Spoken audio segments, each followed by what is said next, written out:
सबसे पहले क्वेश्चन से स्टार्ट करते हैं। क्वेश्चन नंबर 1 है आपका 75वें बाफ्टा पुरस्कार 2022 में किस फ़िल्म को सर्वश्रेष्ठ फ़िल्म का पुरस्कार दिया गया? जी हाँ दोस्तों, ये दिया गया था the power of the dog को दिया गया था। और अगर आपसे पूछा जाएगा कि इस वर्ष जो दिया गया किस मूवी को ऑस्कर अवार्ड, तो याद रखेंगे कोडा। और अगर आपसे पूछा जाएगा कौन से एक्टर से दोस्तों जिनको दिया गया बेस्ट एक्टर का, तो विल स्मिथ जो थे जो कि ऑस्कर में बेस्ट एक्टर का अवार्ड जीते थे। दूसरा क्वेश्चन देखिए, बाफ्टा पुरस्कार दोस्तों कब से शुरू किया गया था? तो इसे 1947 से शुरू किया गया था। इसका फुल फॉर्म भी आपके परीक्षा में काफ़ी बार पूछा गया है। तो बाफ्टा का फुल फॉर्म दोस्तों है British academy of film and television award. हाँ, काफ़ी बार आया हुआ है। दोस्तों चौथा क्वेश्चन देखते हैं, 75वें बाफ्टा पुरस्कार 2022 में किस जो कि सर्वश्रेष्ठ अभिनेता पुरस्कार दिया गया था? तो ये देखिए बिल स्मिथ को दिया गया और इन्हीं को ऑस्कर भी दिया गया था। 75वें बाफ्टा पुरस्कार 2022 में दोस्तों किसे श्रद्धांजलि दी गई? तो स्वर कोकिला लता मंगेशकर को देखिए जो कि श्रद्धांजलि दी गई। और दोस्तों बाफ्टा पुरस्कार 2022 में किसे सर्वश्रेष्ठ जो कि निर्देशक का अवार्ड दिया गया दोस्तों? तो देखिए जेन कैंपियन को दिया गया। दादा साहब फाल्के इंटरनेशनल अवार्ड में सर्वश्रेष्ठ अभिनेता दोस्तों किसे दिया गया ये अवार्ड? जी हाँ दोस्तों, ये दिया गया आपका जो कि रणवीर सिंह को, जो कि उनकी मूवी थी कपिल देव पे बेस्ट 83 के लिए। सर्वश्रेष्ठ फिल्म के लिए दोस्तों अवार्ड किसे दिया गया? ये दिया गया देखिए नो मैंस लैंड 2021 में दिया गया था ऑस्कर अवार्ड, ठीक है। ऑस्कर अवार्ड 2021 किसे दिया गया था? नो मैंस लैंड, जो कि क्लेव झाओ के द्वारा लिखा गया था। वो देखिए यहाँ पे 67वें राष्ट्रीय फिल्म पुरस्कार में सर्वश्रेष्ठ अभिनेत्री का पुरस्कार किसे दिया गया दोस्तों? तो ये कंगना रनावत को ही मिला था। एंड 67वें राष्ट्रीय फिल्म पुरस्कार में दादा साहब फाल्के पुरस्कार किसे दिया गया दोस्तों? तो ये रजनीकांत को दिया गया। दोस्तों आपके एग्जामिनेशन के लिए मोस्ट इंपॉर्टेंट जीके के टॉपिक वाइज मैंने यहाँ पे चीजें कवर की हैं। जी हाँ दोस्तों, 100% जितने भी जीके के टॉपिक पूछे जाते हैं उनको मैंने एक साथ कवर किया है, ऑल इन वन। ये ई बुक आप जरूर ले लीजिए, जिसमें जीके को टॉपिक वाइज पढ़िए, जीके और स्ट्रैटेजी पूरा आपका कंप्लीट हो जाएगा और निश्चित तौर पर इससे बाहर आपका जाने वाला ही है, क्योंकि सभी के सभी टॉपिक आपको इसमें मिलने वाले हैं। बहुत सारे स्टूडेंट इसे ले लिया है, आप भी ले सकते हैं, इसका लिंक डिस्क्रिप्शन बॉक्स में आपको मिल जाएगा। एंड दोस्तों सेकंड ई बुक आपका साइंस का रहने वाला है, जिसमें 1000 टॉप क्वेश्चन है, जिसमें जीव विज्ञान, रसायन विज्ञान एंड भौतिक विज्ञान के अति महत्वपूर्ण प्रश्न दिए गए हैं, निश्चित तौर पर आपके एग्जाम में पूछे जाएंगे।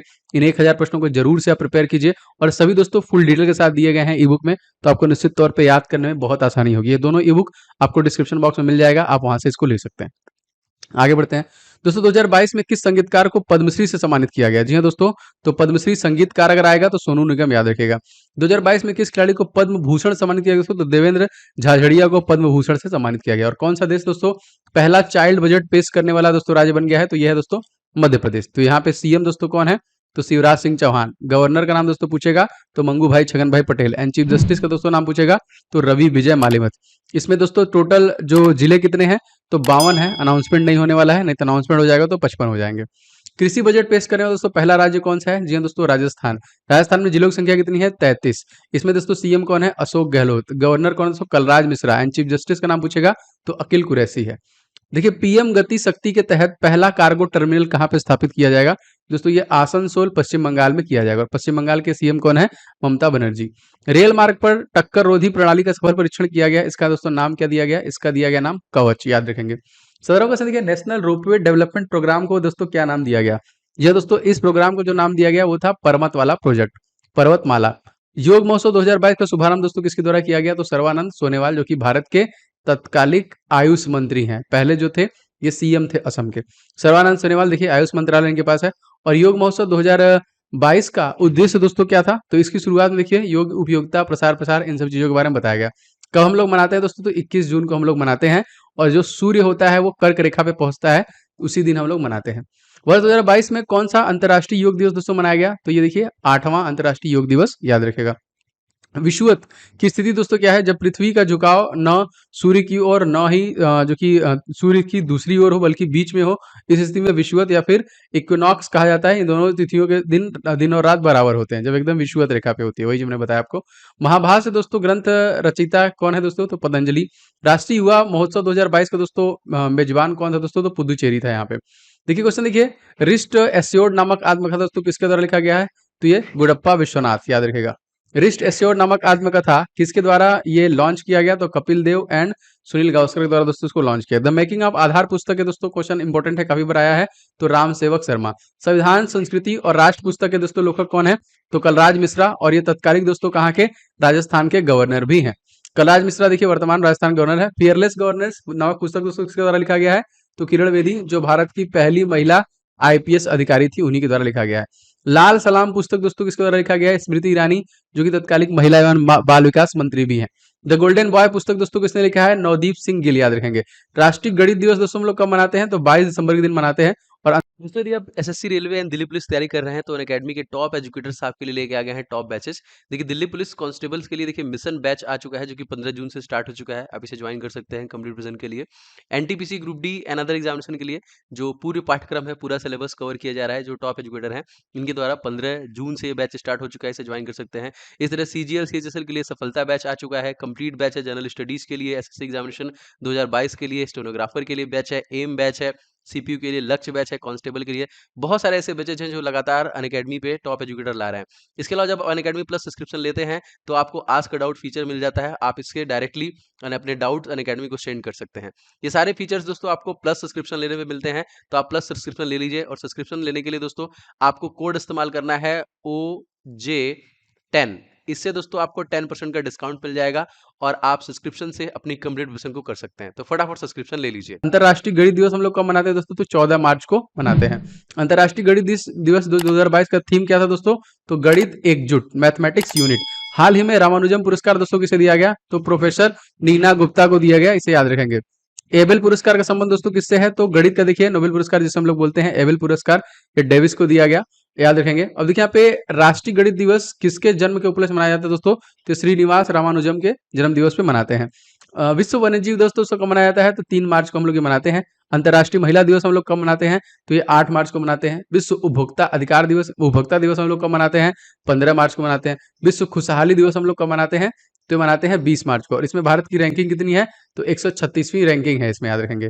विश्व जल दिवस हम लोग कब मनाते हैं? 22 मार्च को। इसी दिन बिहार राज्य की स्थापना भी हुई है, मैंने आपको बताया था पिछले वाले वीडियो में। 1912 में देखिए 22 मार्च 1912 को बिहार राज्य में स्थापना की गई। सतीश धवन अंतरिक्ष विज्ञान केंद्र का उद्घाटन दोस्तों कहाँ पे किया गया? तो जम्मू कश्मीर, जो कि जम्मू केंद्रीय विश्वविद्यालय में दोस्तों ये किया गया। अच्छा, उत्तर भारत का पहला अंतरिक्ष केंद्र दोस्तों कहाँ पे स्थापित किया गया? तो ये देखिए जम्मू में ही किया गया। सिंधु केंद्रीय विश्वविद्यालय दोस्तों किस राज्य में है? तो दोस्तों ये भी लद्दाख में है। जम्मू के दोस्तों तत्कालिक एलजी अगर आपसे पूछा जाएगा इनका नाम क्या है? तो इनका नाम याद रखेंगे मनोज सिन्हा। एंड लद्दाख के दोस्तों तत्कालिक लेफ्टिनेंट गवर्नर दोस्तों कौन है? तो ये है आर के माथुर, राधा कृष्णा माथुर। इसरो का 2022 का पहला रॉकेट दोस्तों कौन था? तो PSLV C, जो कि 52। इसरो के दोस्तों वर्तमान अध्यक्ष कौन है? तो पहले के सिवान थे, लेकिन अब कौन है? S Shobhnath. Vikram Sarabhai space centre के दोस्तों प्रमुख कौन है? इनका नाम क्या है? डॉक्टर S उन्नी कृष्णन नायर के द्वारा देखिए ये जो कि स्पेस सेंटर के प्रमुख माने जाते हैं। दोस्तों आप सभी से गुजारिश है कि आप लोग मैक्सिमम इस वीडियो को ज्यादा से ज्यादा लाइक कीजिएगा, शेयर कीजिएगा, कमेंट करके बताइए रिवीजन वाली क्लास आपको कैसी लगती है। एंड दोस्तों इस चैनल को सब्सक्राइब करके बेल बटन जरूर दबा लीजिएगा, जिससे कि आपको लगातार क्लासेस के नोटिफिकेशन भी मिलते रहे। विक्रम साराभाई अंतरिक्ष केंद्र दोस्तों कहाँ पे स्थित है? तिरुवनंतपुरम केरल में है। हेरत और पुष्कर फेस्टिवल दोस्तों कहाँ मनाया जाता है? क्वेश्चन इंपॉर्टेंट है दोस्तों, ये जम्मू कश्मीर में। राउफ नाच किस राज्य का दोस्तों लोक नृत्य है? तो ये जम्मू कश्मीर का ही है। 14 क्वेश्चन देखिए, म्यूजियम ऑफ द फ्यूचर दोस्तों कहाँ पे स्थित है? तो दुबई संयुक्त राज्य अमेरिका में बनाया गया है। और देखिए संयुक्त राज्य अमेरिका की राजधानी अगर आपसे पूछा जाएगा तो अबू धाबी। संयुक्त अरब अमीरात में मंगल ग्रह के लिए कौन सा दोस्तों मिशन लॉन्च करेंगे? तो होप मिशन देखिए मंगल ग्रह के लिए लॉन्च किया जाएगा। गोल्डन वीजा किस देश के द्वारा शुरू दोस्तों किया गया? तो संयुक्त अरब अमीरात के द्वारा ही किया गया। अब्राहम अब्राहम एक जो कि एकार्ड समझौता किन दो देशों के बीच दोस्तों हुआ है? ये समझौता दोस्तों हुआ है इजराइल और अरब देशों के बीच में हुआ था। होप मिशन किस देश की सहायता से दोस्तों लॉन्च किया गया? तो जापान के सहायता से लॉन्च किया गया। इसके नए प्रधानमंत्री दोस्तों कौन बने? इनका नाम क्या है? तो फूमियो किशिदा। 60वां क्वेश्चन दोस्तों के लिए, आदावी ब्रांड को किस राज्य ने लॉन्च किया दोस्तों? तो केरल के द्वारा लॉन्च किया है। एंड सिल्वर लाइन प्रोजेक्ट किसका संबंध किससे है? दोस्तों ये भी केरल राज्य से ही है। इडुक्की इडुक्की जो बांध जो कि बांध है किस नदी पर दोस्तों? तो पेरियार नदी पर। एशिया सबसे बड़ा वैज्ञानिक वर्ड एटलस किसके द्वारा लॉन्च किया गया? तो केरल के द्वारा ही लॉन्च किया गया। एंड केरल के दोस्तों सीएम कौन है? तो पिनाराई विजयन। 11वां खेल महाकुंभ का शुभारंभ दोस्तों कहाँ पे किया गया? जी दोस्तों ये किया गया गुजरात, यहाँ पे अहमदाबाद में किया गया। और 11वां खेल महाकुंभ का शुभारंभ किसने किया दोस्तों? तो ये किया गया है जो कि नरेंद्र मोदी जी के द्वारा। अहमदाबाद किस नदी के किनारे है? क्वेश्चन बहुत बड़ा है दोस्तों, तो ये साबरमती नदी के किनारे है। यूनेस्को विश्व धरोहर में शामिल होने वाले भारत की पहली सिटी दोस्तों कौन सी बन गई है? जी हाँ दोस्तों ये बन गई है अहमदाबाद। टोक्यो ओलंपिक 2020 का शुभारंभ दोस्तों जो शुभंकर था, मस्कट था, वो क्या था? जैसा ये मिराई तोवा एंड सोमाइटी, याद रखिएगा। टोक्यो पैरा ओलंपिक के उद्घाटन समारोह में भारत के जो ध्वजवाहक थे दोस्तों उनका नाम क्या था? उनका नाम था टेकचंद। टोक्यो पैरा ओलंपिक 2020 का शुभारंभ दोस्तों क्या था? जो दोस्तों ये था सोमेटी, शुभंकर जो था उसका। विंटर ओलंपिक 2022 का शुभारंभ दोस्तों, तो यहाँ पे Bing Dwen Dwen. Tokyo Paralympic के समापन समारोह में भारत के ध्वजवाहक दोस्तों कौन थे? पैरा ओलंपिक में देखिए अवनी लखेरा। टोक्यो ओलंपिक के समापन समारोह में ध्वजवाहक का नाम अगर आपसे पूछा जाएगा दोस्तों, तो ये देखिए बजरंग पुनिया, ये टोक्यो ओलंपिक था और ये पैरा ओलंपिक के हैं। टोक्यो ओलंपिक के उद्घाटन समारोह में भारत का ध्वजवाहक मनप्रीत सिंह और एमसी मैरी कॉम ध्वजवाहक उस समय थे। एंड यहाँ पे क्वेश्चन देखिए आएगा, टोक्यो ओलंपिक का जो थीम सॉन्ग का दोस्तों वो क्या था, लक्ष्य तेरा सामना। और टोक्यो पैरा ओलंपिक का थीम सॉन्ग दोस्तों क्या है, कर दे कमाल तू। देखिए दोनों इंपॉर्टेंट है ना, लक्ष्य तेरा सामना एंड कर दे कमाल तू। टोक्यो ओलंपिक में भारत का दोस्तों रैंक क्या था, 48वां। एंड टोक्यो पैरा ओलंपिक में भारत की रैंकिंग दोस्तों क्या थी, 24वां। डांडी यात्रा दोस्तों कब शुरू किया गया था, तो ये 12 मार्च 1930 में डांडी यात्रा कहाँ से प्रारंभ की गई थी, तो साबरमती आश्रम से किया गया था। दुनिया का तीसरा सबसे बड़ा क्रिकेट स्टेडियम दोस्तों कौन सा होगा, तो ये जयपुर होगा। मोस्ट इंपोर्टेंट याद रखेंगे। कैटलीन नोवाक किस देश में पहली महिला राष्ट्रपति चुनी गई है दोस्तों, इंपॉर्टेंट क्वेश्चन। जी हाँ दोस्तों, ये हंगरी की चुनी गई है। और हंगरी की दोस्तों राजधानी क्या है, तो बुडापेस्ट, जो कि हंगरी की राजधानी है। हंगरी में घास के मैदान दोस्तों हम लोग क्या कहते हैं, पुस्ताज। पुस्ताज घास के मैदान दोस्तों किस नदी पे स्थित है, तो डेन्यूब नदी पे स्थित है। ग्रीन रिवर किस नदी दोस्तों कहा जाता है, तो डेन्यूब नदी को ही दोस्तों हम लोग कहते हैं। काला सागर और अजय सागर को जोड़ने वाली जल संधि दोस्तों कौन सी हो गई, तो देखिए कर्च जल संधि है। क्वेश्चन देखिए दोस्तों, जो कि बास्फोरस जल संधि कहाँ पे स्थित दोस्तों, तो ये जल संधि आपका स्थित है तुर्की। यह काला सागर और मरमरा सागर को जोड़ने का काम करती है। बाल्टिक देश दोस्तों कौन से हैं दोस्तों, तो एस्टोनिया, ताल्विया, लिथुआनिया, याद रखेंगे। इंग्लिश चैनल को दोस्तों दो देशों के मध्य स्थित है, तो लंदन और फ्रांस। जिब्राल्टर जल संधि दोस्तों कहाँ पे स्थित है, तो पूर्व में देखिए भूमध्य सागर और पश्चिम में अटलांटिक महासागर को जोड़ने का काम करती है जिब्राल्टर।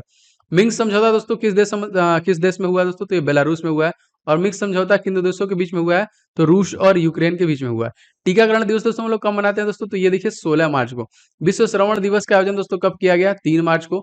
विश्व स्वास्थ्य संगठन की स्थापना दोस्तों कब हुई है, 7 अप्रैल 1948 में। एंड विश्व स्वास्थ्य संगठन का मुख्यालय दोस्तों कहाँ पे है, जिनेवा, स्विट्जरलैंड। विश्व श्रवण दिवस का दोस्तों थीम क्या था 2022 में, to hero for life listen with care. Green muffler का उपयोग किस प्रकार के प्रदूषण को रोकने के लिए दोस्तों किया जाता है, तो ध्वनि प्रदूषण, याद रखेंगे। लाइकेन का उपयोग दोस्तों कहाँ पे होता है, तो लाइकेन का उपयोग वायु प्रदूषण को चेक करने के लिए किया जाता है। तो ताबड़तोड़ 100 की सीरीज आपको लगातार मिलती रहेगी रिवीजन के लिए। आप कमेंट करके बताइए ये सीरीज आपको पसंद आ रही है कि नहीं आ रही है। अगर पसंद आ रहा है तो प्लीज इस वीडियो को लाइक जरूर करें, इस वीडियो को शेयर करें, एंड चैनल पर नए हैं तो सब्सक्राइब करके बेल बटन जरूर दबा लें, जिससे कि लगातार आपको क्लासेस के नोटिफिकेशन मिलते रहें। दोस्तों बहुत सारे मैंने ई बुक्स बनाए हैं, आप उन सभी ई बुक्स को ले सकते हैं। सबका लिंक मैंने डिस्क्रिप्शन बॉक्स में दे दिया है। मिलेंगे नेक्स्ट वीडियो में। आपका दिन शुभ हो। जय हिंद, वंदे मातरम।